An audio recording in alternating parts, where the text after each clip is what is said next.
हाँ बच्चों, कहां तक हुआ था कल? डीएनए कहां से हो गया अभी? अभी तो शुरू नहीं हुआ डीएनए, है ना?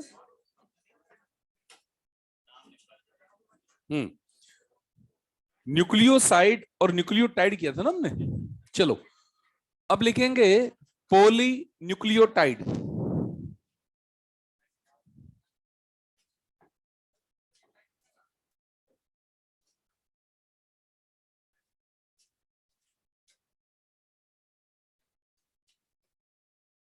न्यूक्लियोसाइड और न्यूक्लियोटाइड के बाद नेक्स्ट है हमारा पोली न्यूक्लियोटाइड। ठीक है, चलो लिखेंगे। Nucleotide are attach with each other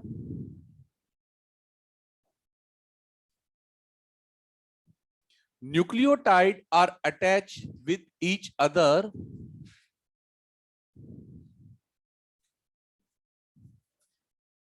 to form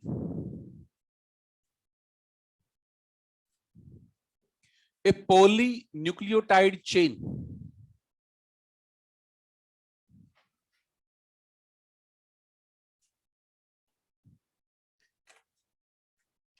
This process is called polymerization.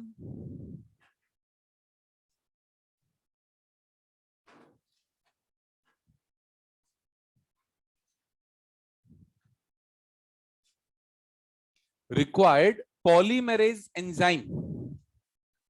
This process is called polymerization. Required polymerase enzyme.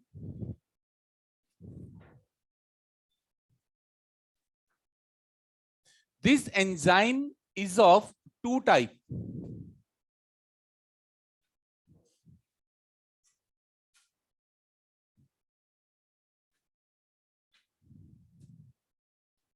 DNA polymerase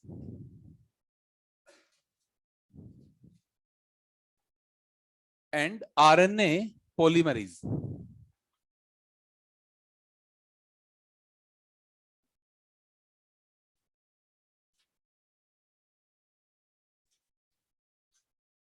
Next line. Polymerization process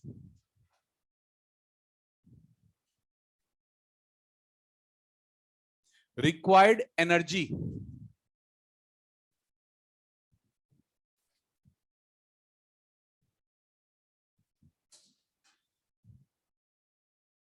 Which is provided by the NTP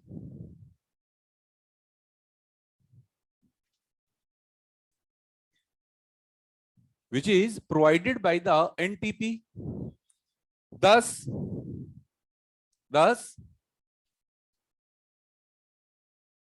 NTP play dual role. Thus NTP play dual role during polymerization.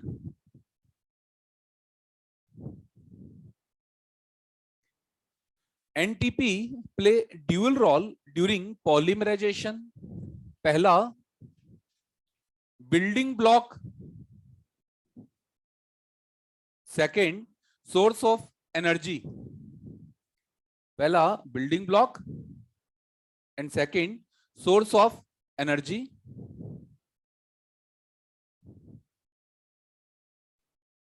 ठीक है, next line. Polymerization always proceeds in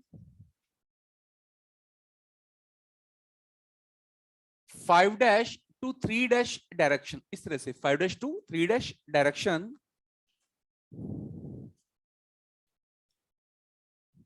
mean incoming nucleotide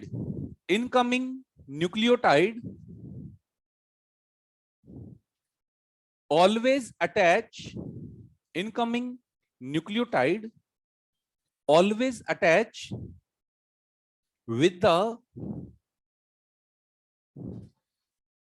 3' OH of existing one. Incoming nucleotide always attach with the 3' OH of existing one.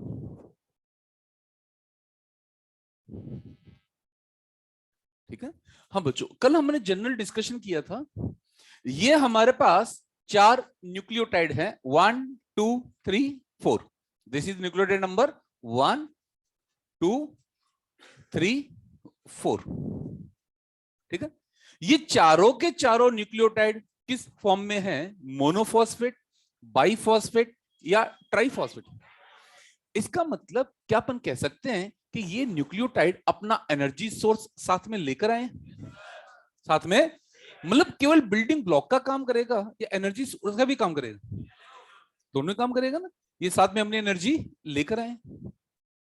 अब यहां से ये 2 phosphate bond टूट गए। जब ये 2 फॉस्फेट बॉन्ड टूटेंगे तो क्या रिलीज होगी? वो जो एनर्जी रिलीज होगी, उस एनर्जी की हेल्प से क्या बन जाएगा यहां पे? ये फॉस्फो एस्टर बॉन्ड। ये जो बॉन्ड है, कौन सा बॉन्ड है? और ये भी।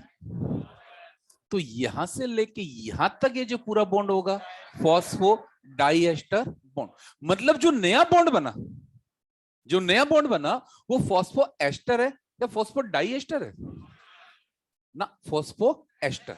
जो नया बना वो तो, और जो पूरा बॉन्ड कहलाएगा वो, जो नया बॉन्ड बना वो तो, और जो पूरा बॉन्ड, नया बॉन्ड तो लाला ये बना ना।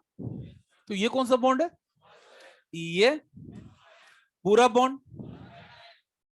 क्या इस बॉन्ड को बनाने के लिए एनर्जी चाहिए या नहीं चाहिए? क्या वो एनर्जी खुद एनटीपी लेकर है? तो यहां एनटीपी के कितने काम हो गए? पहला काम, दूसरा काम, पहला काम, दूसरा काम।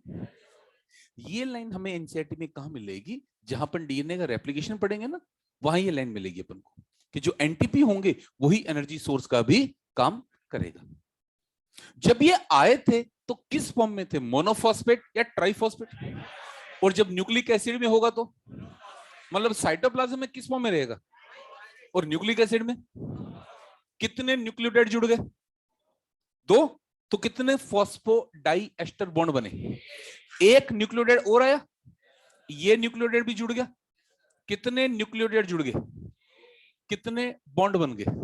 एक न्यूक्लियोटाइड और जुड़ गया। कितने न्यूक्लियोटाइड जुड़ गए? कितने बॉन्ड बन गए? कैसे निकाल लेंगे हम? Nucleotide -1। To be continue, to be. ये जो लास्ट वाला न्यूक्लियोटाइड आ गया, इस लास्ट वाले न्यूक्लियोटाइड का क्या थर्ड एंड फ्री रह गया? थर्ड एंड पर क्या होगा? 5 एंड पर क्या होगा? ट्राई। थर्ड एंड पर क्या रह गया? 5 एंड पर क्या रह गया? तो ये चेन हमारी क्या बनी? लीनियर या सर्कुलर? लीनियर चेन में फ्री एंड होंगे नहीं होंगे? कितने फ्री एंड होंगे? कौन कौन सा? 5 डैश एंड पर, थर्ड एंड पर, 5 डैश एंड पर, थर्ड एंड पर। क्या ये 5 डैश और 3 डैश आपस में भी जुड़ सकते हैं? नहीं जुड़ सकते? अगर ये आपस में जुड़ गए, ऐसे बना लेते हैं ना। अब ये मॉलिक्यूल क्या हो गया? लीनियर या सर्कुलर? तो सर्कुलर में कितने बॉन्ड हो गए? 4।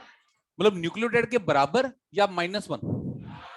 लीनियर में, सर्कुलर में। ये क्या है? Prokaryotic DNA. लीनियर या circular? Eukaryotic, prokaryotic, eukaryotic. Done. आगे बढ़ जाओ। आने वाला नया न्यूक्लियोटाइड पुराने न्यूक्लियोटाइड के कौन से एंड पर जुड़ रहा है? थर्ड या फिफ्थ? वन टाइम और एवरी टाइम? आने वाला नया न्यूक्लियोटाइड हमेशा एग्जिस्टिंग के कौन से एंड पर जुड़ेगा? तो हमारी चेन हमेशा किस डायरेक्शन में जाएगी? Without any exception, without any polymerisation हमेशा किस डायरेक्शन में रहेगा? क्या मतलब अब 5' to 3' का? कि आने वाला नया हमेशा पुराने में कौन से एंड पर जुड़ेगा? 3' एंड पर। आने वाला नया हमेशा पुराने के कौन से एंड पर जुड़ेगा? तो चेन की डायरेक्शन हमेशा, चेन की डायरेक्शन हमेशा 5' to 3'।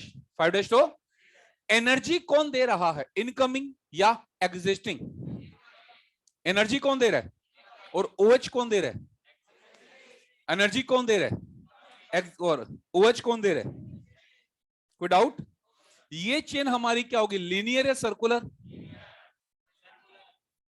सर्कुलर में तो लाला नंबर ऑफ फॉस्फोडाइएस्टर हमेशा ही क्या रहेगा, एन।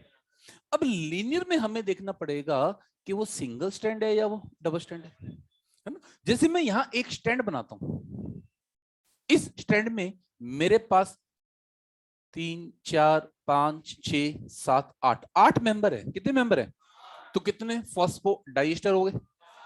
एक चेन और बनाता हूं, इस चेन में भी मेरे पास 8 मेंबर है। कितने मेंबर है? तो इस चेन में भी कितने मेंबर हो गए? 7। टोटल कितने मेंबर हो गए? 16। तो बॉन्ड, तो ये हो गया हमारा डबल स्टैंड डीएनए।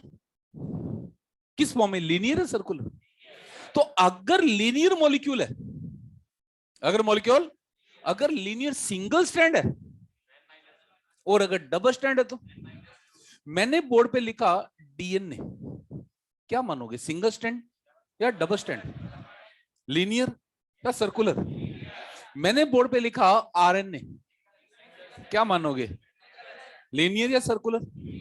अगर कोई कंडीशन साथ में मेंशन नहीं होती तो हम यूनिवर्सल थॉट को फॉलो करते हैं।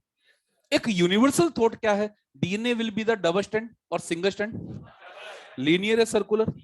यही मैं लिख दूं बैक्टीरियल डीएनए, अगर मैंने बैक्टीरियल नहीं लिखा तो हम क्या मान के चलेंगे, लीनियर। क्या मान के चलेंगे? तो क्या हम नंबर ऑफ फॉस्फोडाइएस्टर बॉन्ड आसानी से निकाल सकते हैं अगर सर्कुलर है तो, और अगर लीनियर है तो? देखना पड़ेगा डीएनए है या आरएनए। डीएनए है या, अगर डीएनए है इसका मतलब वो डबल स्टैंड, आरएनए है तो, अगर डबल स्टैंड है तो N-2 और सिंगल स्टैंड है तो। कोई डाउट? ये पार्ट सबको समझ में आया?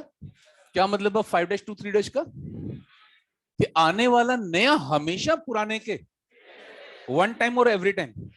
तो चेन हमेशा किस डायरेक्शन में ग्रो करेगी, 5' to 3'। जब अपन एनसीआरडी पढ़ेंगे ना, तो एनसीआरडी में एक लाइन है कि दो न्यूक्लियोटाइड आपस में 3' 5' एंड पे जुड़े हुए। ये बिल्कुल सही लाइन है, ये डायरेक्शन थोड़ी बता रहा है, सीधा क्या बता रहा है कि एक न्यूक्लियोटाइड का थर्ड दूसरे न्यूक्लियोटाइड के 5' एंड से जुड़ा हुआ है, एक न्यूक्लियोटाइड का थर्ड दूसरे के, एक न्यूक्लियोटाइड का दूसरे के। वो अगर एरो लिखता ना तो गलत मानते हो, एरो थोड़ी दिया, ध्यान से देखना, एरो नहीं दिया, सीधा क्या लिखा है, two nucleotide are attach with each other at the 3' 5' end. तो सिंपल सा मतलब कि एक का थर्ड दूसरे के 5th एंड से जुड़ा हुआ है, एक का थर्ड दूसरे के 5th एंड से जुड़ा हुआ है ना। यहां बच्चे डाउट लाते हैं, सर आपने तो बताया था 5' to 3' एनसीईआरटी दे रही है 3' to 5', ये 3' to 5' थोड़ी ना,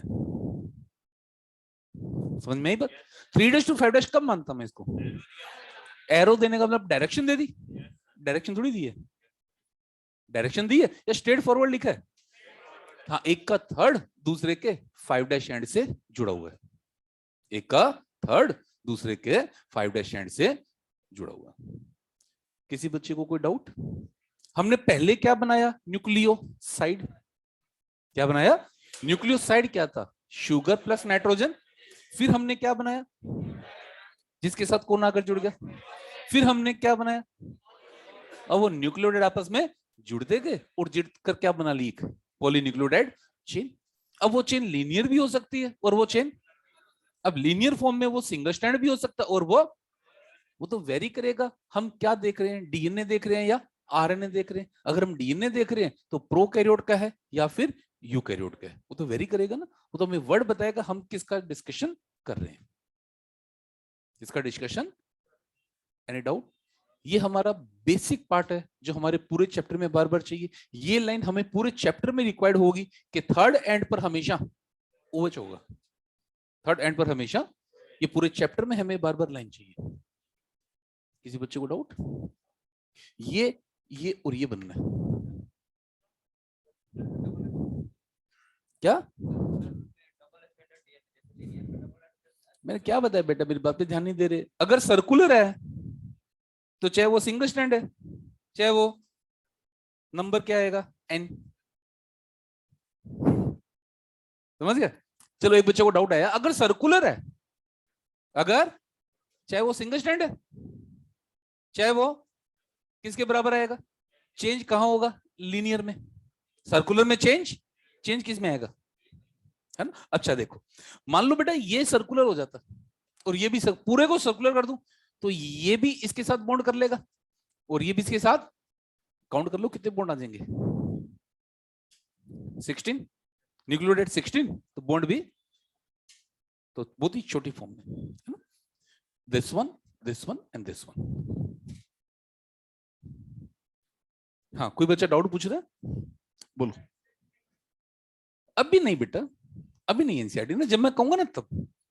अगर बीच में करेंगे तो और काम आगे नहीं बढ़ा पाएंगे ना, हो सकता है आगे कवर हो जाए, है ना।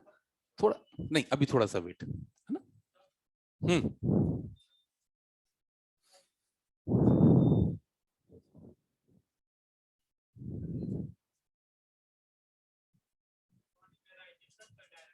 5 to 3,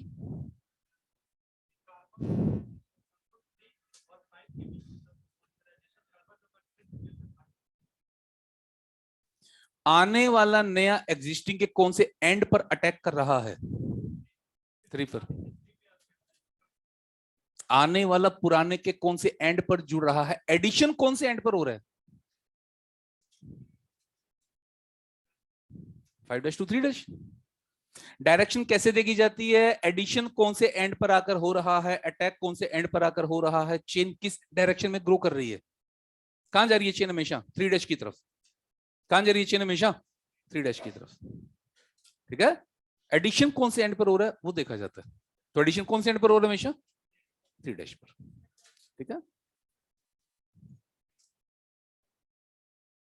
एरो दिया हुआ है क्या, ला मेरे पास ले एरो दिया हुआ तो, और अगर एरो नहीं दिया हुआ, 1 मिनट ले ना, तू ले गया,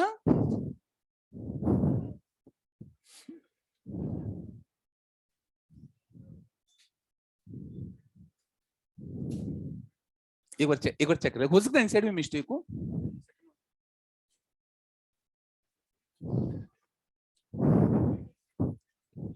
ये बेटा ग्रोथ की डायरेक्शन है, ये क्या करे, 2 पॉलीन्यूक्लियोटाइड चेन है, एक की पॉलिटी 5'2 3' है तो दूसरे की 3'2।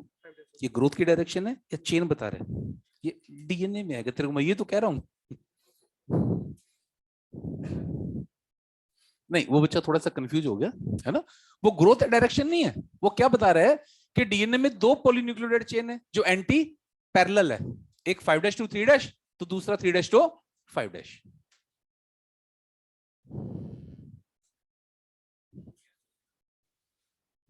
ये हमारा जनरल पार्ट था। Now we will start the DNA world. कम से कम 5-6 लेक्चर तक हमारा डीएनए वर्ल्ड चलेगा। ठीक है, पहले सारा डिटेल डिस्कशन डीएनए। जब हम एनसीईआरटी पढ़ेंगे, एनसीईआरटी में डीएनए आरएनए दोनों मिक्स हैं, दोनों। अभी हम आरएनए को डिस्कस बिल्कुल भी नहीं करेंगे, अभी सारा डिस्कशन किस पे चलेगा, लिखना शुरू करेंगे DNA world.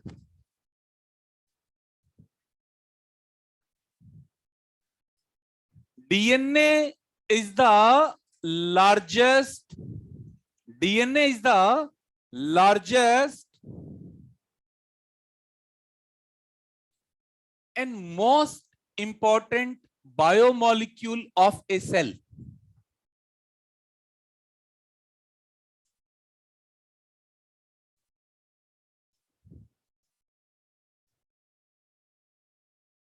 which is commonly called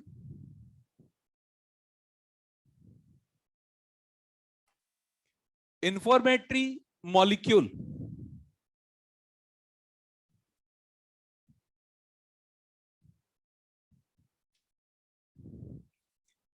As it contain the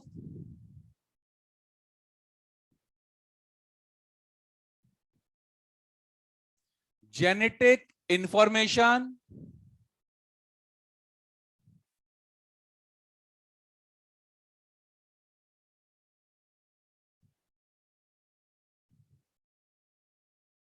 next line, except RNA virus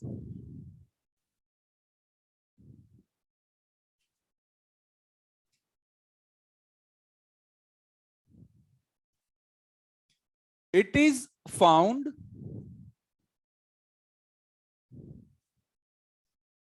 in every living cell.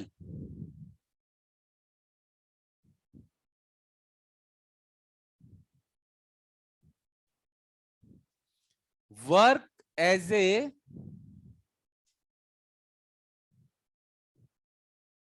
genetic material. Work as a genetic material. Work as a genetic material. हाँ लाला, diversity में आप लोगों ने पढ़ा है, sir ने पढ़ाया है कि मैं बात करता हूं आरएनए वायरस की। किसकी बात कर रहा हूं? आरएनए वायरस का मतलब इसमें आरएनए होगा, डीएनए होगा, या दोनों ही होंगे? इसमें डीएनए, आरएनए वायरस को छोड़ दो, बाकी जितनी भी सेल है, क्या सभी सेल में डीएनए होगा या नहीं होगा? आरएनए वायरस में केवल डीएनए। तो आरएनए वायरस का जेनेटिक मटेरियल क्या होगा? इसको छोड़ दो, बाकी सबका जेनेटिक मटेरियल। हमारा क्वेश्चन है जेनेटिक मटेरियल कौन है, डीएनए है या आरएनए? ना, एक आंसर निकाल ले। मैंने क्या कहा था, यूनिवर्सल थॉट की तरफ जाओ। हाँ, हमारा क्वेश्चन है कि फर्स्ट जेनेटिक मटेरियल कौन है? डन, फर्स्ट हटा दो। Which one work as a genetic material? पहला आरएनए था, पहला, लेकिन आरएनए अच्छा जेनेटिक मटेरियल, इसलिए आरएनए से क्या बनाना पड़ा? आज जेनेटिक मटेरियल का काम कौन कर रहा है? कौन कर रहा है? तो आरएनए वायरस को छोड़ दो, बाकी सभी में। ये एक टिपिकल यूकैरियोटिक सेल है। टिपिकल एक यूकैरियोटिक सेल में मेनली डीएनए कहां होता है? न्यूक्लियस के अंदर या न्यूक्लियस के बाहर? न्यूक्लियस के अंदर जो डीएनए होगा वो क्या कहलाएगा? न्यूक्लियर या एक्स्ट्रा न्यूक्लियर? चेक करो बोर्ड पे, कैसा होता है? सिंगल स्ट्रैंड या डबल स्ट्रैंड? लीनियर या सर्कुलर? लीनियर या सर्कुलर? सिंगल स्ट्रैंड या डबल स्ट्रैंड? लीनियर या सर्कुलर? क्या ये हिस्टोन के साथ एसोसिएट होता है क्या? क्या हिस्टोन के साथ जुड़कर क्रोमोसोम बनाता है क्या? और इसका रेप्लिकेशन कौन सी फेज में होता है? रेप्लिकेशन हमेशा न्यूक्लियस के अंदर जो डीएनए होगा वो, that is the associate with, replicate in. क्या यार न्यूक्लियस के बाहर भी कहीं डीएनए है क्या? Mitochondria and the plastid, mitochondria and, nucleus के बाहर अगर डीएनए है तो वो क्या कहलाएगा? न्यूक्लियर या एक्स्ट्रा न्यूक्लियर? ये जो एक्स्ट्रा न्यूक्लियर डीएनए होगा, ये जो एक्स्ट्रा न्यूक्लियर डीएनए होगा, ये क्या कहलाएगा? ये कैसा होगा हमारा? डबल स्टैंड या सिंगल स्टैंड? लीनियर या सर्कुलर? क्या ये हिस्टोन के साथ एसोसिएट होता है क्या? नहीं होता। इसका रेप्लिकेशन कब होता है? वो तो मैंने बोर्ड पे लिख दिया, just prior to the binary. ये लाला क्वेश्चन आया था नेट में, है ना? अब ध्यान से सुनना, न्यूक्लियस के बाहर अगर कहीं डीएनए है तो वो किसके पास है? माइटोकॉन्ड्रिया और प्लास्टिड के साथ। आप सबने बहुत अच्छे से पढ़ लिया कि माइटोकॉन्ड्रिया और प्लास्टिड अपने आप में बैक्टीरिया हैं, याद है? और बैक्टीरिया में माइटोसिस मियोसिस जैसा कोई डिवीजन, तो हम G1 SG2 डिफाइन। लेकिन डीएनए का रेप्लिकेशन तो, क्योंकि बिना रेप्लिकेशन के डिवीजन कभी हो ही, तो फिर वो रेप्लिकेशन कब होगा? बाइनरी फिजन से। ठीक, आपने डाइवर्सिटी में पढ़ा बाइनरी फिजन, याद करो। बाइनरी फिजन शुरू होने में पहले क्या हुआ? डीएनए का रेप्लिकेशन, तब जाके सेप्टम बना। पहले सेप्टम बना या पहले रेप्लिकेशन हुआ?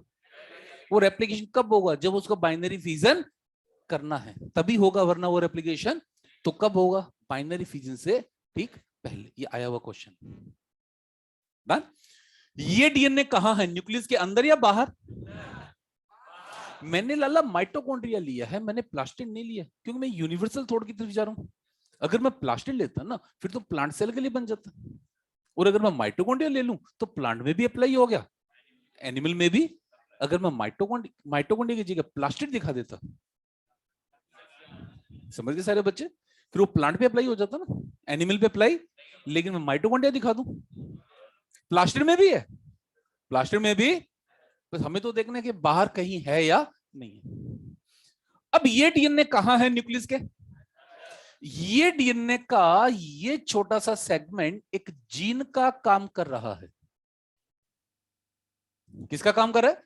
तो ये जीन कहां हो गया, न्यूक्लियस के अंदर या न्यूक्लियस के बाहर? तो क्या कहूंगा इसे मैं, कैरियोजिन या साइटोजिन? गुड, क्या कहूंगा इसे मैं? कोई डाउट?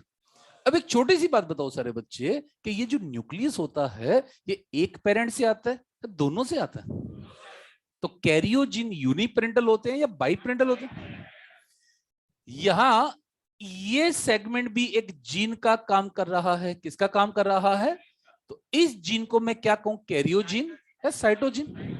तो बताओ सारे बच्चे, साइटोजिन यूनिपेरेंटल या बाइपेरेंटल, मैटरनल या पैटर्नल? याद है सब बच्चों को? साइटोप्लाज्म एक ही पेरेंट से आता है, साइटोप्लाज्म। तो कैरियोजीन क्या होंगे, यूनिपेरेंटल या बाइपेरेंटल? और cytosine, what is the meaning of karyo? Karyo का मतलब क्या है? तो जो न्यूक्लियस के अंदर हो गया वो, और जो न्यूक्लियस के बाहर आ गया वो। जो न्यूक्लियस के अंदर हो गया वो, कैरियोजिन एक से आते हैं, दोनों से। और साइटोजिन, वो एक कौन, मैटरनल या पैटर्नल? Any doubt? ये दो टाइप का डीएनए किसके बेस पर है? अकरेंस के बेस पर। किसके बेस पे? कि सेल के अंदर वो डीएनए कहां है। सेल के अंदर वो डीएनए, वो न्यूक्लियस के अंदर है या वो न्यूक्लियस के बाहर है? अगर न्यूक्लियस के अंदर है तो न्यूक्लियर, और बाहर है तो, इज इट क्लियर?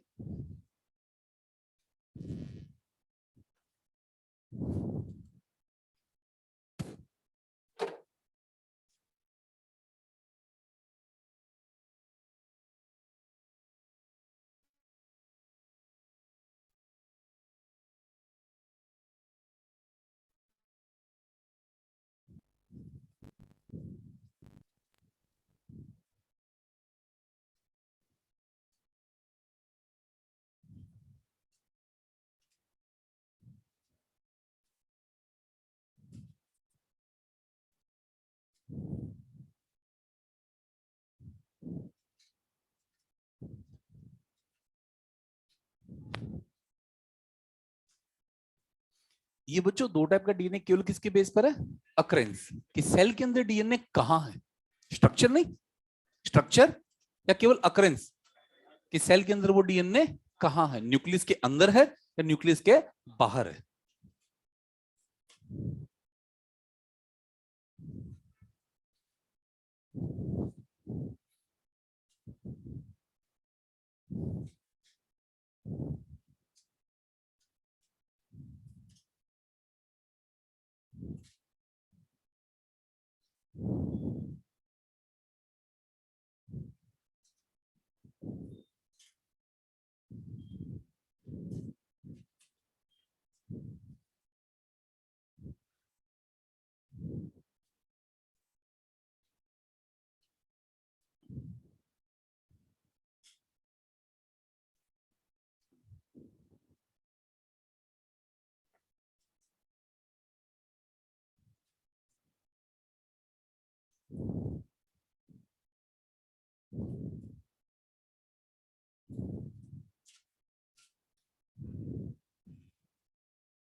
ठीक है, दैट मीन डीएनए हमेशा कैसा होगा, डबल स्ट्रैंड या सिंगल स्ट्रैंड, चाहे वो न्यूक्लियस के अंदर है चाहे वो न्यूक्लियस के, 4 वायरस हैं 5X174, M13, S13 and कॉलीफेज FD। ये 4 ऐसे वायरस हैं, इनका डीएनए कैसा होता है, सिंगल स्ट्रैंड। एक स्पेशल पॉइंट हेडिंग डाल के लिखेंगे, 5X174, M13, S13, कॉलीफेज FD। इन 4 वायरस को छोड़ दिया जाए तो डीएनए हमेशा सिंगल स्ट्रैंड या डबल स्ट्रैंड, डीएनए हमेशा, बट इन चारों का डीएनए, ये रटना लाला अच्छे से, ये हमारा एनसीईआरटी का पार्ट है ना। अब आपको 5X174 दिया जाएगा, आपको बताया नहीं जाएगा वो डीएनए सिंगल स्ट्रैंड है या डबल स्ट्रैंड है, ये हमें याद रख के चलना है कि 5X174 है उसका डीएनए सिंगल स्ट्रैंड है, ये हमें याद रख के चलना है।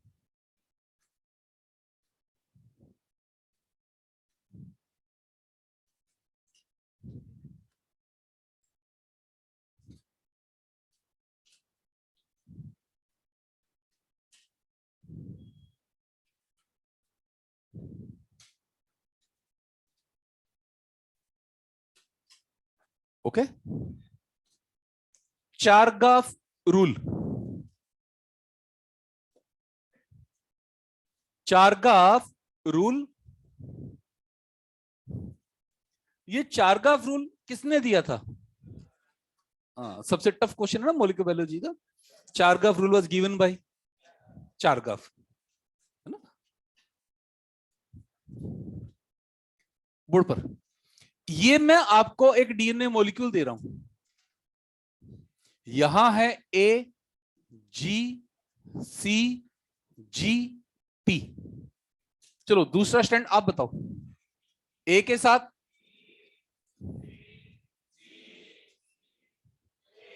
डन। ये कोई एक स्पीशीज है, एक्स स्पीशीज का डीएनए है। काउंट करो इस डीएनए में कितने प्यूरिन है?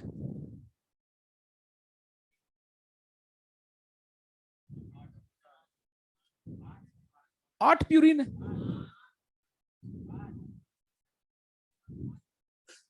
How many purine? 5। How many pyrimidine? एक दूसरा डीएनए दे रहा हूं, AGCTA। हाँ बनाओ दूसरा स्टैंड, TCGAT। ये वाई स्पीशीज है, गिनो कितने प्यूरिन है? पायरिमिडिन, यहां प्यूरिन, पायरिमिडिन, प्यूरिन, पायरिमिडिन। तो चारगाफ ने क्या बताया कि जो डीएनए मॉलिक्यूल होता है, डीएनए मॉलिक्यूल में प्यूरिन का नंबर हमेशा किसके बराबर होता है? चेक कर लो दोनों डीएनए, और जो आपके मन में हो वो डीएनए बना के देखो और चेक कर ले, जैसा आपका मन में सीक्वेंस है प्यूरिन का नंबर पायरिमिडिन के बराबर आएगा। तो क्या बताया कि प्यूरिन इक्वल टू द, या मैं कह दूं purine upon pyrimidine equal to, क्या ये भी कह सकता हूं A plus G is equal to, ये भी लिख सकते हैं कि A plus G upon C plus T is equal to, यहां तो कोई डाउट? अब काउंट करो A का नंबर किसके बराबर है, A पे ध्यान दो, ठीक है बराबर, और G का नंबर किसके बराबर है? सब बच्चे जानते हो A किसके साथ पेयरिंग करता है और G किसके साथ, A किसके साथ, G किसके साथ। अगर आपको क्वेश्चन में इन चारों में से किसी एक का नंबर दे दिया जाए तो बाकी चारों का नंबर बता दोगे? आपको मान लो लाला क्वेश्चन ने दे दिया कि A 20% है, A20, TB जो बच गया बांट दो, या दूसरा तरीका A20 तो G30, ये समझ में आया? 50-50 करना ना, 820 तो जी। अगर किसी एक का नंबर दे दिया जाए तो क्या बाकी सबका नंबर आराम से निकाल सकते हो? तो चारगफ ने क्या बताया, 1950 में चारगफ ने ये बात बता दी थी कि डीएनए में प्यूरिन का नंबर हमेशा पायरिमिडिन के बराबर होता है। क्यों बराबर होता है, क्या कारण है बराबर होने का? कि प्यूरिन हमेशा पायरिमिडिन के साथ पेयर बनाता है। प्यूरिन हमेशा पायरिमिडिन के साथ, अगर प्यूरिन हमेशा पायरिमिडिन के साथ पेयर की फॉर्म में आ रहा है तो क्या प्यूरिन का नंबर हमेशा पायरिमिडिन के बराबर आएगा या नहीं आएगा? मैं एक स्टैंड लेता हूं, आपको दूसरा स्टैंड बनाना नहीं है, एक स्टैंड लेता हूं, ए जी C T C ji A T C जी। क्या अब ये पॉसिबिलिटी है क्या कि प्यूरिन का नंबर पायरिमिडिन के बराबर आ जाए या चेंज हो सकता है? लेकिन जब भी चारगाफ ने काम किया, जब भी चारगाफ ने काम किया तो उसने हमेशा क्या बताया, प्यूरिन का नंबर पायरिमिडिन के। तो यहां से चारगाफ ने क्या हिंट दिया कि प्यूरिन और पायरिमिडिन पेयर में, प्यूरिन और पायरिमिडिन, ये एक बहुत बड़ा हिंट था इस बात के अंदर कि डीएनए सिंगल स्टैंड नहीं है, बल्कि डीएनए, हम बात करें 1950 की, तब डीएनए का डबल हेलिकल मॉडल आया नहीं था। आया, डीएनए डबल स्टैंड है या नहीं है 1950 में पता नहीं चला था। उससे पहले चारगाफ ने काम करके हिंट दे दिया था कि DNA should not be single stand, DNA should be. कैसे आइडिया लगाया उसने डीएनए डबल स्टैंड कि प्यूरिन पायरिमिडिन के, और हमेशा बराबर कब आ सकता है, जब ये पेयर की फॉर्म में रहे, पेयर की। तो वहां से एक हिंट आया था कि DNA should be double stand. ये काम 1953 का है या 1950 का है ना? फिर चारगाफ ने एक बात और बताई, कि किसी स्पीशीज के डीएनए में एटी का कंटेंट ज्यादा है, तो किसी स्पीशीज के डीएनए में जीसी का कंटेंट ज्यादा है। तो ए प्लस टी अपॉन जी प्लस सी, इसके रेशो को इन्होंने क्या नाम दिया? एक्स स्पीशीज पे ध्यान दो, बताओ एक्स स्पीशीज में एटी कितने हैं? 2। एटी कितने हैं? 2। और जीसी कितने हैं? वाई पे आ जाओ। एटी कितने हैं और जीसी कितने हैं? एक्स स्पीशीज में क्या ज्यादा है, एटी या जीसी? और वाई में क्या ज्यादा है? एक्स में क्या ज्यादा है और वाई में क्या ज्यादा है? तो क्या पता किसी में एटी ज्यादा है, किसी में। तो ए प्लस टी अपॉन जी प्लस सी के रेशियो को इन्होंने क्या कहा? Base ratio. बेस रेशियो के बेस पर डीएनए दो तरह का होता है, एक होता है एटी टाइप और एक होता है जीसी टाइप। अगर एटी का कंटेंट ज्यादा है, एटी का कंटेंट ज्यादा है तो रेशियो क्या आएगा? मोर देन 1 या लेस देन 1। और अगर जीसी का कंटेंट ज्यादा है तो, अगर एटी का कंटेंट ज्यादा है तो, और अगर जीसी का कंटेंट ज्यादा है तो, अब एक पॉइंट तुम बताओगे मैं नहीं बताऊंगा, दोनों डीएनए स्टेबल हैं, एटी टाइप भी स्टेबल है, जीसी टाइप भी स्टेबल है, बट कंपैरेटिवली दोनों में से ज्यादा स्टेबल कौन है?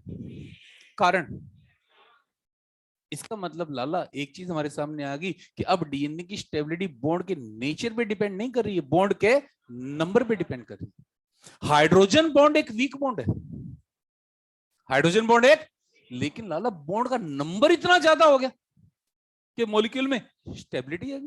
वो बचपन में कहानी सुनते हैं ना हमने, एक लकड़ी वाली, वो एक लकड़ी को तोड़ सकते हैं लेकिन पूरा जब बंडल बन के उसको तोड़ना क्यों? जब नंबर बहुत ज्यादा हो गया तो अपने आप में एक स्टेबिलिटी फैक्टर, एक स्ट्रांगनेस आ गई नहीं आ गई?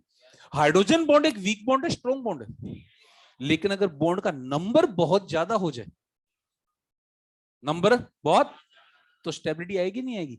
दोनों डीएनए स्टेबल हैं, दोनों डीएनए, लेकिन दोनों में से ज्यादा स्टेबल कौन है? तो क्या मैं लिखूं एटी जो है कंपैरेटिवली लेस स्टेबल और ये comparatively more stable. Eighty type जो होता है वो हमें कहां मिलता है? न्यूक्लियस में। और जीसी टाइप जो होता है वो बेसिकली कहां होता है? Extra nuclear. अब याद करो, आपने डाइवर्सिटी में पढ़ा बैक्टीरियल डीएनए था जीसी टाइप, आपने सेल बायो में पढ़ा mitochondrial DNA GC type, plastid DNA GC type, ये सब न्यूक्लियर कैटेगरी में आएंगे, एक्स्ट्रा न्यूक्लियर। ये एक हाइपोथेटिकल कंसेप्ट, एक हाइपोथेटिकल अजम्पशन लिया गया कि प्रोकैरियोट ने अपना जीसी कंटेंट बढ़ाया, प्रोकैरियोट ने अपना जीसी कंटेंट, ताकि उनके डीएनए को स्टेबिलिटी ज्यादा मिल सके। क्यों? यूकैरियोटिक डीएनए तो न्यूक्लियर मेम्ब्रेन से बाउंड है, न्यूक्लियर मेम्ब्रेन से प्रोटेक्टेड है या नहीं है?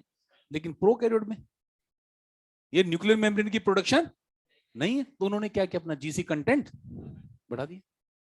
जीसी कंटेंट इसमें और इसमें, अब एक साथ देखो क्या अंतर है, फिर मैं एक लाइन में बोलूंगा, बोलू मैं एक लाइन।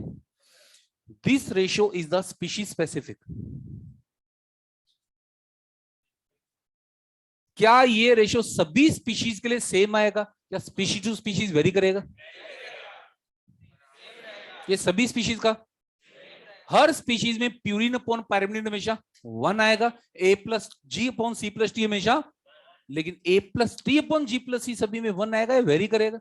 अगर मैं हमारी बात करता हूं, अगर मैं हमारी लीवर सेल की बात करता हूं, तो हमारी लीवर सेल में ये रेशियो लगभग 1.52 है, और अगर मैं ई कोलाई की बात करता हूं तो ई कोलाई में लगभग 0.93 है। तो बताओ ई कोलाई में एक से कम है, एक से ज्यादा है?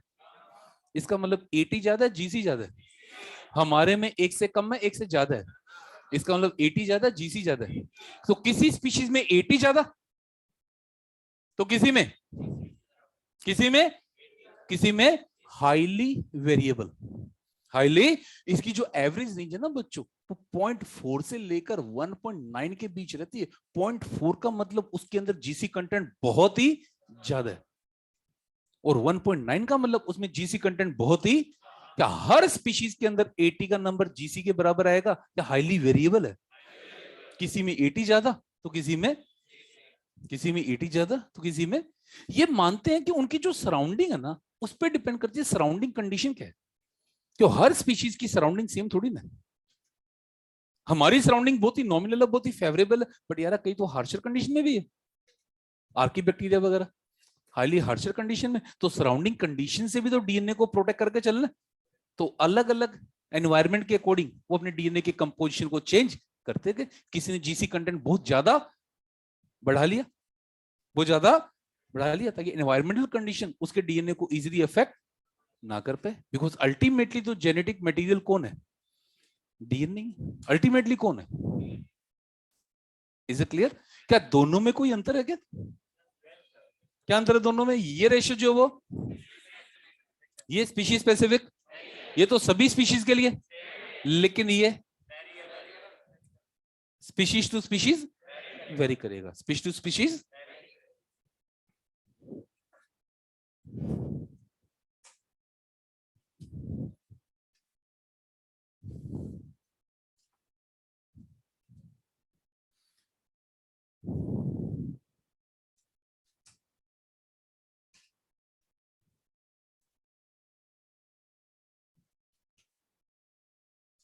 बेटा मैं बायो पढ़ा रहा हूँ, केमिस्ट्री पढ़ा रहा हूँ sir. In chemistry we study that pi bond are weaker than the triple bond, and weaker than how the triple bond is DNA contribute for more stability.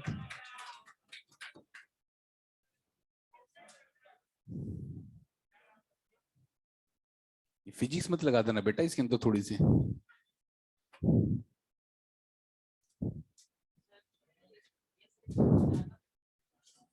चारकफ ने ये बात बताई थी कि हर स्पीशीज में प्यूरिन का नंबर तो पायरिमिडिन के सेम होता है, लेकिन स्पीशीज में, किसी स्पीशीज में 80 का कंटेंट ज्यादा निकला तो किसी में जीसी। उस रेशो को बता, चारकफ रूल नहीं, चारकफ ने ही बताई थी बेस रेशो। चारकफ रूल तो ये है बेसिकली, वो बात भी किसने बताई है? चारकफ ने बताई।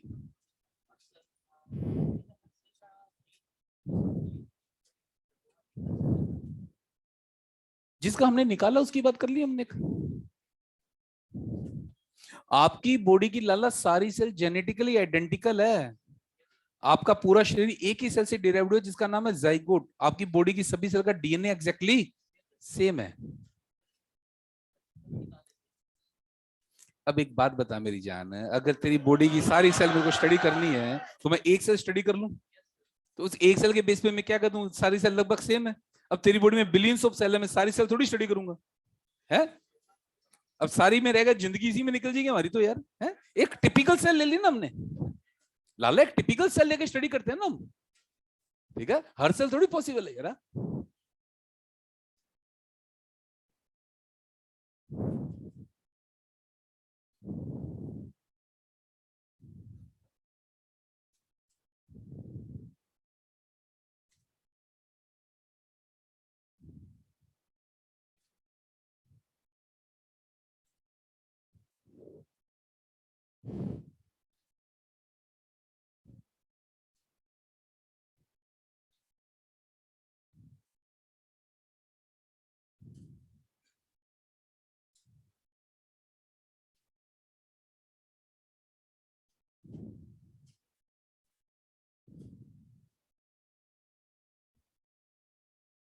हाँ बच्चे, वायरस है ये, M13, S13 all are the type of virus.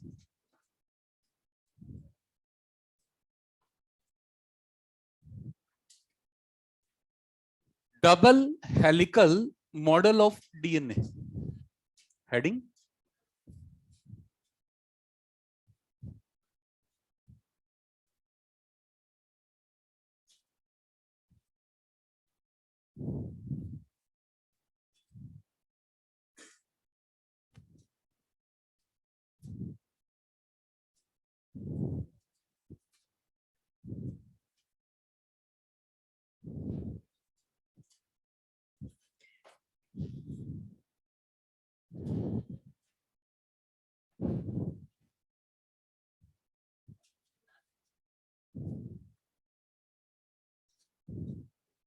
E coli के लिए बेस रेशियो 0.93 है, लीवर सेल के लिए 1.92, ई कोलाई के लिए 0.93। Double helical model of DNA, DNA का जो डबल हेलिकल मॉडल है, ये मॉडल किसने दिया था? Watson and Crick. कब दिया था? 1953। लिखते चलेंगे, Watson and Crick 1953।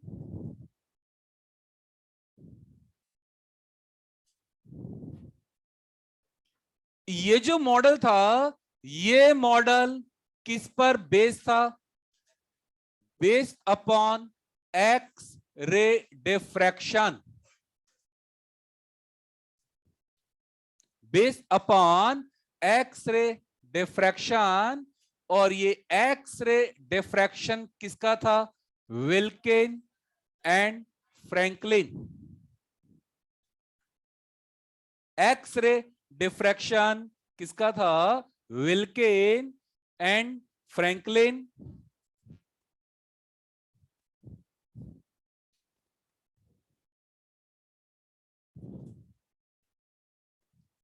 Watson, Crick and Wilkins.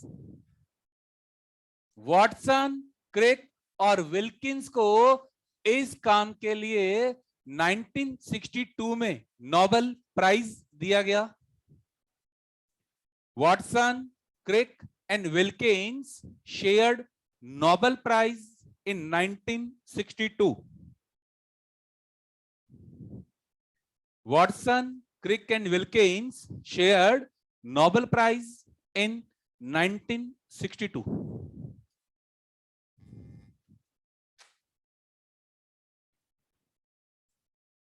ठीक है? इन सब में बच्चों जो सबसे बड़ा कंट्रीब्यूशन था ना, वो फ्रैंकलिन का था। सुनो राम से ना, ये जो फ्रैंकलिन थी, लेडी साइंटिस्ट थी, इस नहीं, ध्यान से, ये जो फ्रैंकलिन थी ना, फ्रैंकलिन ने क्या किया? सबसे पहले एक डीएनए को क्रिस्टल फॉर्म में ऑब्टेन किया। क्रिस्टल फॉर्म में इस डीएनए के पीछे इन्होंने एक फोटोग्राफिक फिल्म रखी। क्या रखी? और अब इस डीएनए को इन्होंने एक्सरे से स्ट्राइक किया, एक्सरे बॉम्बार्ड की। तो जब एक्सरे डीएनए से स्ट्राइक करेगी तो ऑब्जेक्ट क्या करेगा, उन रेज का डिफ्रैक्ट करेगा। वो जो डिफ्रैक्शन पैटर्न होगा वो फिल्म पर बनकर आएगा। वो जो डिफ्रैक्शन पैटर्न बनकर आया वो क्या कहलाएगा, एक्सरे डिफ्रैक्शन। क्या कहलाएगा वो? ये एक्सरे डिफ्रैक्शन किसने बनाया था? Rosalind Franklin. रोजालिंड। और कहते हैं कि एक्सरे डिफ्रैक्शन को देखकर रोजालिंड फ्रैंकलिन डीएनए के बारे में काफी कुछ नॉलेज गैदर कर चुकी थी। काफी बातें फ्रैंकलिन समझ चुकी थी कि डीएनए मॉलिक्यूल किस तरह का दिखाई देता है। बस प्रॉब्लम क्या रही कि फ्रैंकलिन इस डीएनए मॉडल को, इस डीएनए की स्ट्रक्चर को 3D फॉर्म में बनाकर दिखा नहीं पाई। कहते हैं फ्रैंकलिन काफी कुछ समझ गई थी, लेकिन फ्रैंकलिन उसको 3D मॉडल की फॉर्म में बनाकर दिखा नहीं पाई। अगर 3D मॉडल में बनाकर दिखा नहीं पाई तो हमें उसकी पूरी स्ट्रक्चर समझ में नहीं आई। इन बिटवीन कैंसर के कारण फ्रैंकलिन की डेथ हो गई। कैंसर के कारण फ्रैंकलिन की। अब ये जो क्रिक था ना, Crick was PhD in X ray diffraction. ये आपकी एनसीईआरटी में मेंशन है बच्चों, बिब्लियोग्राफी में। वॉटसन और क्रिक की बिब्लियोग्राफी है ना, उसमें लाइन लिखी हुई है, Crick was PhD in X ray diffraction. तो क्रिक ने क्या किया, इस फ्रैंकलिन ने जो इमेज क्रिएट की थी उस इमेज को द्वारा एनालाइज किया। अब क्रिक भी एक्सपर्ट है, क्रिक भी। तो क्रिक ने भी इस इमेज को पूरा अच्छे से समझा और क्रिक ने किसकी हेल्प ली? वॉटसन की। क्रिक ने किसकी हेल्प ली? तो क्रिक ने वॉटसन की हेल्प लेकर इस डीएनए का 3D मॉडल लैब में बनाकर दिखाया। फिजिकल फॉर्म में लैब में इसका 3D मॉडल बनाकर दिखाया था ना। कल आपको इसमें 3D मॉडल की फोटो दिखाऊंगा, ठीक है? एक्सरे डिफ्रैक्शन कैसा था और 3D मॉडल कैसा था। डन। तो ये जो 3D मॉडल बनाकर दिखाया था सबसे पहले किसने दिखाया? वॉटसन है। साथ में कौन जुड़ने के साथ? तो फ्रैंकलिन की तो कैंसर के कारण डेथ हो गई। तो नोबेल प्राइज हिस्ट्री में ना मरने के बाद में नोबेल प्राइज नहीं मिलता, तो फ्रैंकलिन का नाम नोबेल प्राइज में नहीं आ पाया। तो नोबेल प्राइज हिस्ट्री में कौन आ गया? Watson, Crick and. लेकिन जब क्रिक ने अपनी बिब्लियोग्राफी लिखी, जब क्रिक ने पूरा डिटेल लिखा, तो क्रिक ने स्पेशली फ्रैंकलिन का नाम मेंशन किया था कि फ्रैंकलिन के कंट्रीब्यूशन के बिना ये चीज हमारे लिए कभी भी पॉसिबल नहीं थी। अनफॉर्चुनेटली फ्रैंकलिन आज हमारे बीच में नहीं है, बट उसके बिना ये काम कभी भी पॉसिबल नहीं था। उसको ट्रिब्यूट देने के लिए क्रिक ने स्पेशली फ्रैंकलिन का नाम मेंशन किया था, क्योंकि शुरुआत तो फ्रैंकलिन की है। शुरुआत फ्रैंकलिन के काम को ही आगे किसने बढ़ाया है? क्रिक ने। शुरुआत किसने की? फ्रैंकलिन। उसी के काम को आगे किसने बढ़ाया? क्रिक ने। तो क्रिक ने वॉटसन की हेल्प लेकर डीएनए का 3D मॉडल बनाकर दिखाया। अगर आपको डीएनए का 3D मॉडल बहुत सिंपल फॉर्म में समझना है ना बच्चे, तो ये जो मल्टी स्टोरी बिल्डिंग होती है ना, मल्टी स्टोरी बिल्डिंग में जो स्पाइरल लैडर लगी होती है ना, ये पूरा डीएनए का 3D मॉडल है। उस स्पाइरल लैडर के बिल्कुल नीचे खड़े होकर ऊपर देखेंगे तो आपको इस तरह की जो स्ट्रक्चर दिखाई दे रही है, this is the 3D form of the DNA. वो आर्किटेक्चर का एक बेहतरीन नमूना है। अगर आपको थोड़ा सा ध्यान लगाओ, थोड़ा सा दिमाग लगाओ, हर एक स्पाइरल की लेंथ कांस्टेंट रहेगी, हर एक स्पाइरल में स्टेप्स का नंबर कांस्टेंट रहेगा, दो स्टेप्स के बीच का डिस्टेंस, दो स्टेप्स के बीच का एंगल, और उस पूरी लेडर की विड्थ भी अगर वो कम ज्यादा हो गई तो स्टेबल आ जाएगा, अनस्टेबल हो जाएगा। तो ये बेहतरीन नमूना है डीएनए के 3D फॉर्म का। इस तरह का फिजिकल मॉडल वॉटसन क्रिक ने लैब में बनाकर दिखाया था। उसके बाद जाकर हमें डीएनए की पूरी पिक्चर समझ में आई, और 1953 के अंदर जब डीएनए का डबल हेलिकल मॉडल आ गया तो डीएनए पे काम बहुत तेजी से हुआ। अगले 10-12 सालों में तो डीएनए की फुल डिटेल स्टडी कर लेगी, डीएनए की फुल डिटेल, इसका रेप्लिकेशन, ट्रांसक्रिप्शन, एवरीथिंग एवरीथिंग। और 1970 तक तो आते आते हमने जेनेटिक इंजीनियरिंग भी काम शुरू कर दिया था। देखो डबल हेलिकल मॉडल कब आया? 1953 में आया, 1950 और 1970 के आसपास तो जेनेटिक इंजीनियरिंग पे काम शुरू। मतलब इन 15 सालों में डीएनए की खूब डिटेल स्टडी हुई, खूब तेजी से स्टडी हुई, डीएनए की हर एक डिटेल को डिस्कस कर लिया गया। और फिर तो डीएनए का मैनिपुलेशन शुरू कर दिया गया 1970 से। तो तब तक डीएनए की हर एक चीज हमारे पास आ चुकी थी, क्लियर कट एविडेंस भी आ चुके थे कि जेनेटिक मटेरियल डीएनए ही है, genetic material. Double helical model में हमारे पास बेसिकली 4 पॉइंट है। कितने पॉइंट है? पहला पॉइंट लिखो, DNA is made up of, DNA is made up of two polynucleotide chain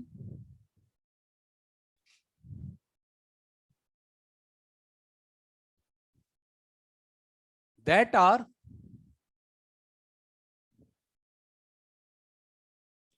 anti-parallel to each other.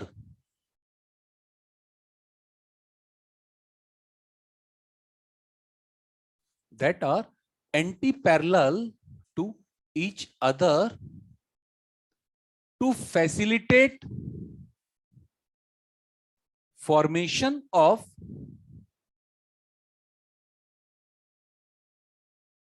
hydrogen bond.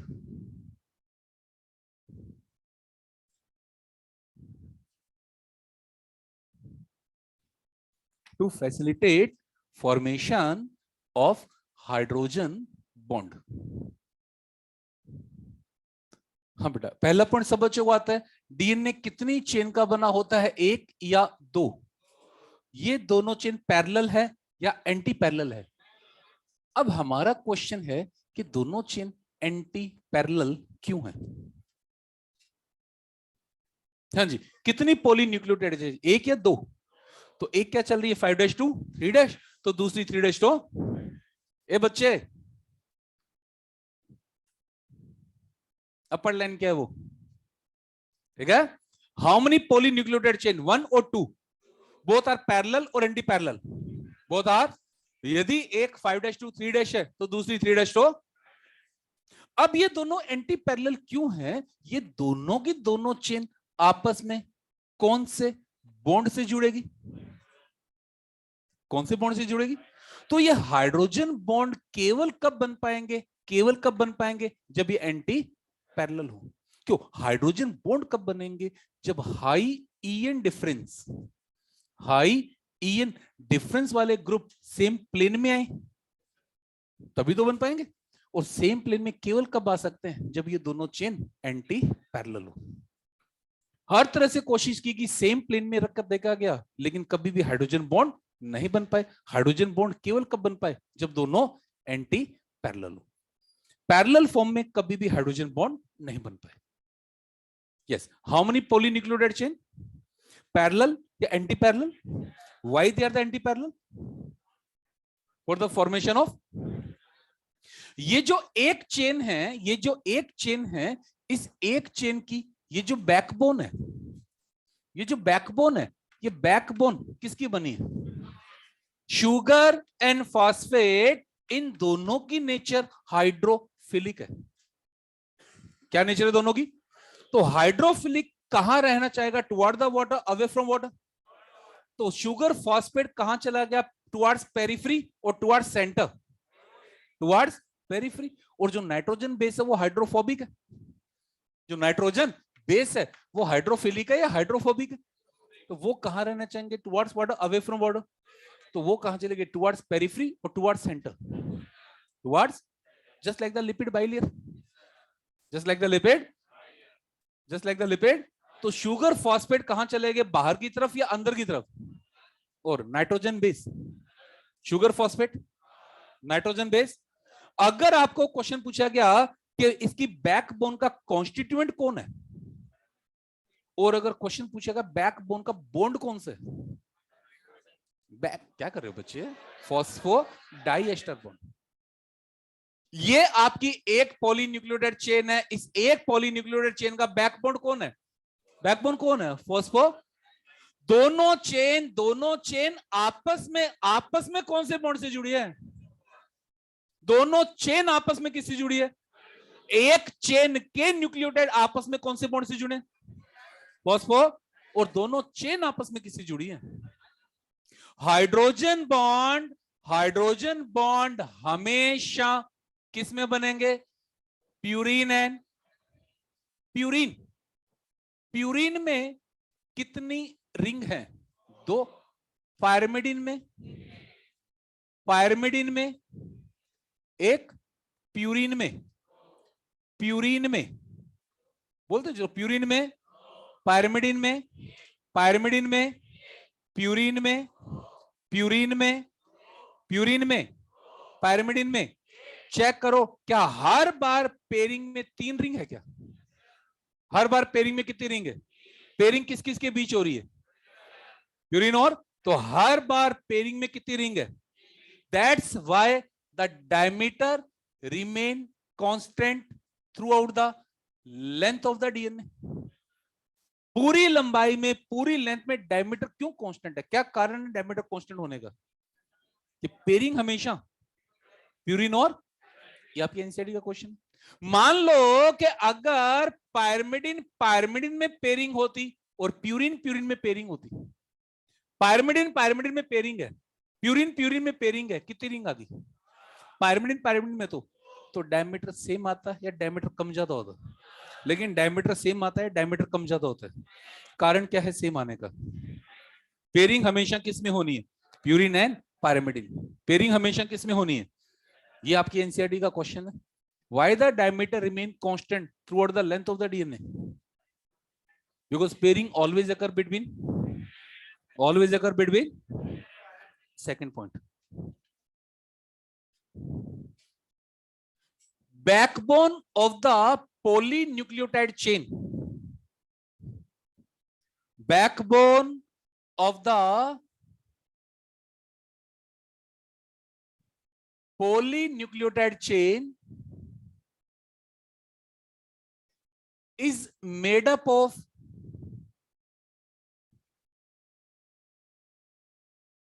sugar and phosphate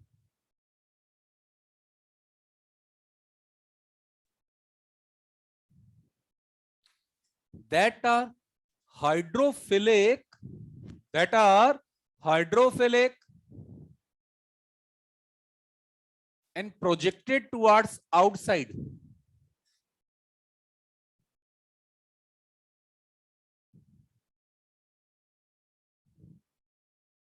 bracket में periphery, while nitrogen base are hydrophobic, nitrogen base are hydrophobic and projected towards inside, projected towards inside. Bracket में centralise.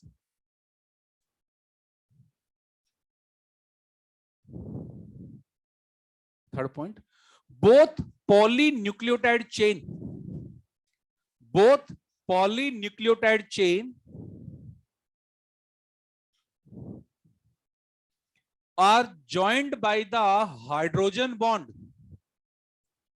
both polynucleotide chain are joined by the hydrogen bond that are always formed between purine and pyrimidine, that are always formed between purine and pyrimidine. That's why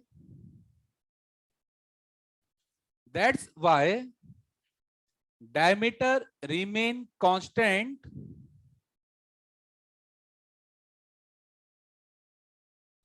throughout length of the DNA. That's why diameter remain constant throughout the length of the DNA. Clear? ये आपकी NCERT का question है। Last point, अब ये जो DNA है, ये DNA बिल्कुल स्ट्रेट लैडर लाइक होता है या हेलिकली कोल्ड होता है? ये आपका एक बेस पेयर है, इसके ऊपर ये आपका दूसरा बेस पेयर है। अगर मैं इस ऊपर वाले दूसरे बेस पेयर को हल्का सा रोटेट कर दूं, हल्का सा, तो बताओ वो जो रिपल्शन फैक्टर बढ़ेगा कम हो जाएगा? कम होती स्टेबिलिटी। तो एक बेस पेयर के ठीक ऊपर दूसरा बेस पेयर तो है, लेकिन वो सेम एंगल पर है या स्लाइट टिल्ट है? स्लाइट टिल्ट होने के कारण रिपल्शन फैक्टर और कम होती, तो लैडर लाइक स्ट्रेट है या हेलिकली कोल्ड है? जब ये हेलिकली कोल्ड होगा तो ये जो एक हेलिक्स बनेगा, इस एक हेलिक्स की जो लेंथ आएगी वो कितनी आएगी, और इस एक हेलिक्स में कितने बेस पेयर होंगे? एक हेलिक्स की जो लेंथ आएगी वो how many base pair? 10 base pair का मतलब 10 प्यूरिन आ गए और 10 पायरिमिडिन आ गए। क्यों? पेयरिंग हमेशा 10 पेयर का मतलब प्यूरिन, पायरिमिडिन, या फिर न्यूक्लियोटाइड पूछ ले तो 20। ये जो दो बेस पेयर है, इन दो बेस पेयर के बीच में ये जो डिस्टेंस आएगा कितना आएगा? 3.4, और इनके बीच का ये जो एंगल आएगा वो कितना आएगा, और इसका जो डायमीटर आएगा, ये सब हमें अच्छे से याद करना है। What is the length of the helix? How many base pair, how many purine, pyrimidine, nucleotide, दो बेस पेयर के बीच का डिस्टेंस, दो बेस पेयर के बीच का एंगल और diameter, all are the constant, all are the. ये सारी की सारी कहानी कौन से डीएनए के लिए है? B DNA. कौन से डीएनए के लिए? वाटसन क्रिक ने जो स्टडी किया था, it was the B DNA, it was the सबसे कॉमन फॉर्म जो है डीएनए की वो बी डीएनए, सबसे कॉमन फॉर्म। ये सारी कहानी किसकी है? B DNA. किसकी है? Last point, both polynucleotide chain are helically coiled. Both polynucleotide chain are helically coiled around a common axis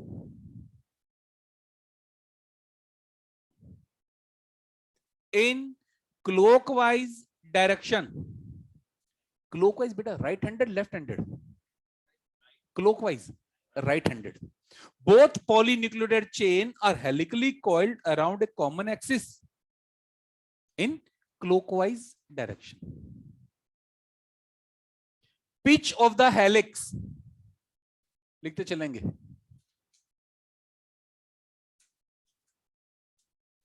बताइए, pitch of the helix 30,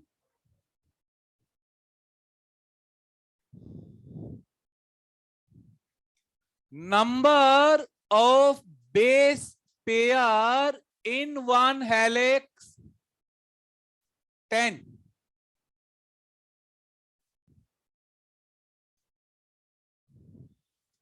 distance between two base pair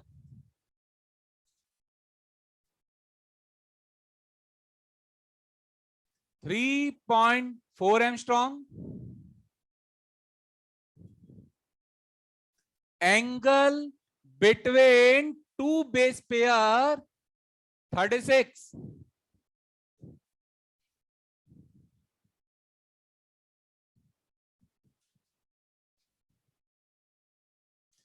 diameter of the DNA 20 angstrom।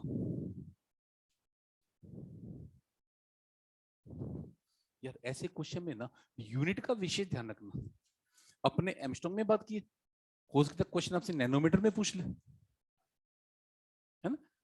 अपन को क्या दिमाग में रहता है कि helix की length क्या थी 34, हमारा दिमाग कहां जा रहा है 34, पता लगा 34 के आगे नैनोमीटर दे रखा था, और दूसरी चॉइस क्या थी 3.4 नैनोमीटर, हम तो पहला ठोक के आए 34 nanometre.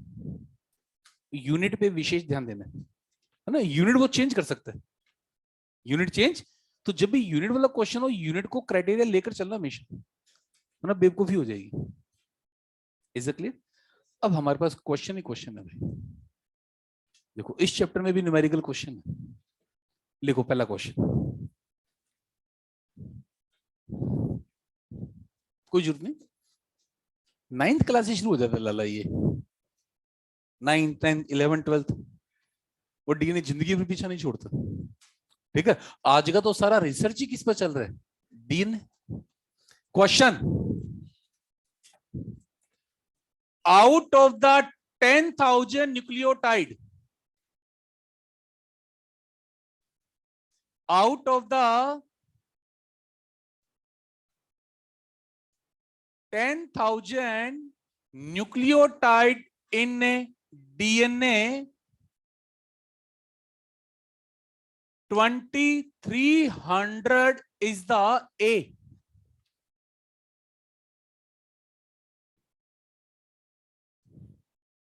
Then what is the number of rest of the nucleotide?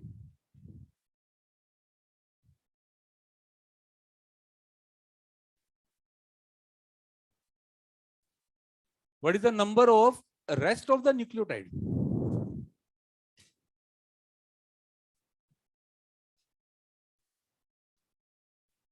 निकाल लो आंसर, फिर टैली कर लेंगे हम। डन। हाँ, ए कितना है 20, तो टी कितना है 2300। गुड। ए कितना है 23, तो टी कितना हो गया, तो जी और सी बोलो, आधा आधा कर देंगे। ठीक है, ए कितना आ गया हमारा 2300, अगर ए 2300 है तो हमारा टी भी क्या आ गया, तो फिर जी और सी को बांट लेंगे, जी हमारा 2700 और सी भी हमारा 2700। टोटल 10,000 आना चाहिए, चेक कर लो। क्लियर है? क्वेश्चन नंबर 2,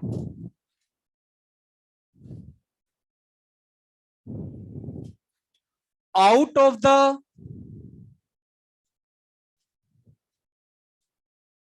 10,000 बेस पेयर इन ए डीएनए,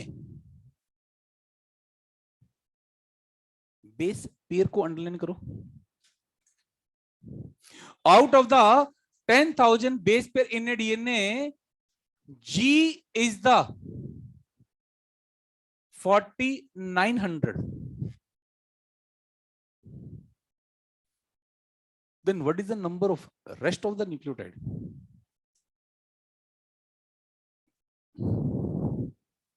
बस लाला एक छोटा सा चेंज क्या है वो पकड़ लो। क्या दिया मैंने, 10,000 बेस पेयर है, इसका मतलब न्यूक्लियोटाइड 20,000 न्यूक्लियोटाइड, तो आपको पहले क्या निकालना है यहां, न्यूक्लियोटाइड। तो न्यूक्लियोटाइड कितना हो गया 2 इंटू बेस पेयर 2 इंटू 10,000, तो हमारे न्यूक्लियोटाइड कितने आ गए 20,000। बाकी घर पे कर लोगे जी। Question number 3, out of the 10,000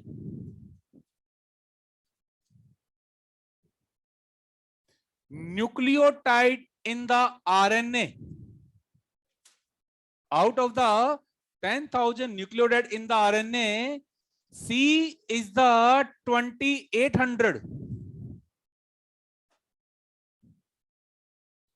C is the 2800. Then what is the number of rest of the nucleotide?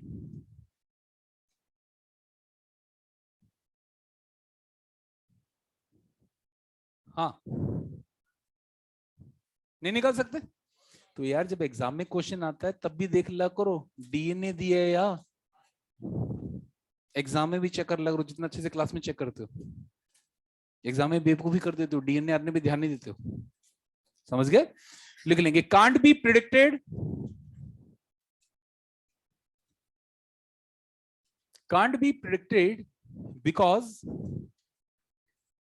RNA is single strand. RNA is single strand, while Chargaff rule is applicable for double strand. Because RNA is single strand, while Chargaff rule is applicable for double strand.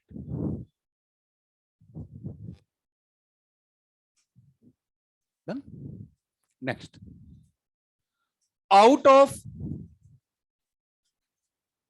5386 nucleotide,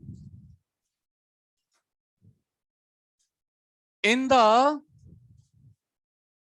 DNA of 5x174, out of the 5386 nucleotide in the DNA of 5x174, A is the 1200.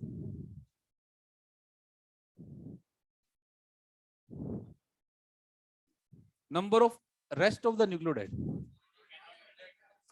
क्यों भाई, अब तो DNA दिया है, ये याद रखिए सबने, निकाल मत देना सारी वैल्यू। क्यों, किसका डीएनए 5x174 और उसका डीएनए कैसा है सिंगल, तो चारगाफ रूल अप्लाई नहीं होगा। अभी मैं बताया था ना, 5x174 अगर दिया गया तो आपको बताया नहीं जाएगा सिंगल स्टैंड है या, वो याद रख के चलिए। Next, consider the following data,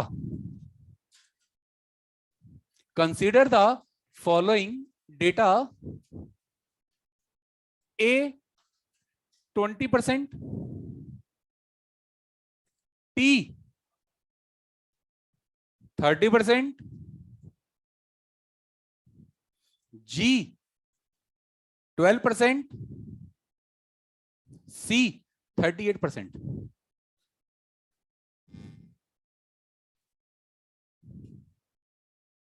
okay, ये डेटा गिवन है। This molecule should be, option लिख लें, दिस मॉलिक्यूल शुड बी, पहला SS RNA,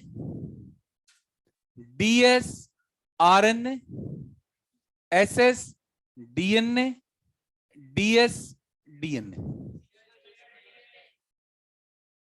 पहली बात लाला हमने देख लिया T है, क्या है,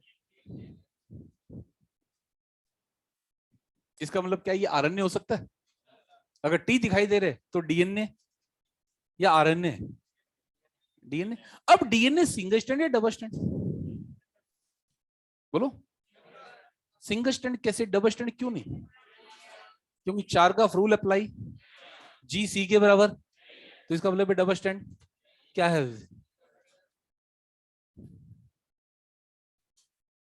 any doubt? Next question, what will be the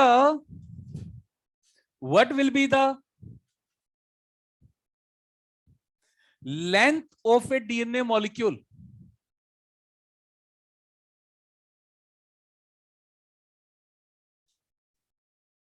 What will be the length of a DNA molecule having 10,000 nucleotide?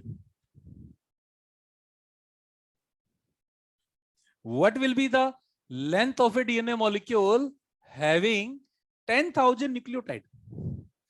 अगर हमें न्यूक्लियोटाइड पता हो तो क्या हम लेंथ निकाल सकते हैं?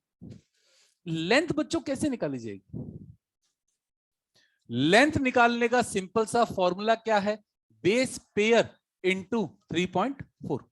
क्यों, दो बेस पेयर के बीच का डिस्टेंस क्या है, तो अगर हमें बेस पेयर का नंबर पता चल जाए तो क्या हम लेंथ निकाल लेंगे?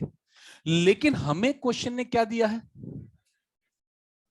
तो न्यूक्लियोटाइड को किसमें बदलेंगे, तो बेस पेयर में कैसे बदलेंगे? Base pair is equal to nucleotide upon 2, तो 10,000 अपॉन 2, कितने बेस पेयर आ गए? 5,000।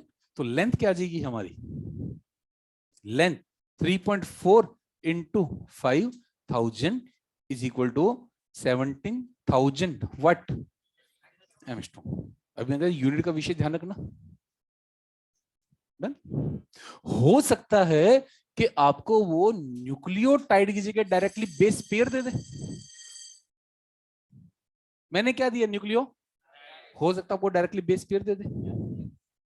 कर लोगे? लिखो क्वेश्चन,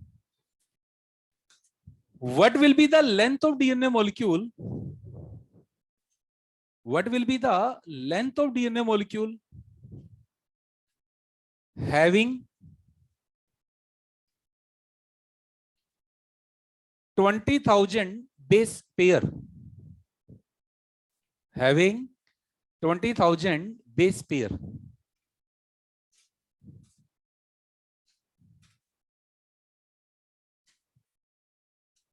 कर लोगे सारे बच्चे जी? 20,000 बेस। अब अगर आपको लाला लेंथ देके बेस पेयर का नंबर पूछा जाए, समझ के बात? ये आपको एनसीईआरटी ने क्वेश्चन पूछा होगा इक्वलाई के अंदर, इक्वलाई में लेंथ दे दी है और बेस पेयर पूछा है, तो क्या करोगे? डिवाइड कर दोगे। क्या कर दोगे? ठीक है, बाकी नेक्स्ट।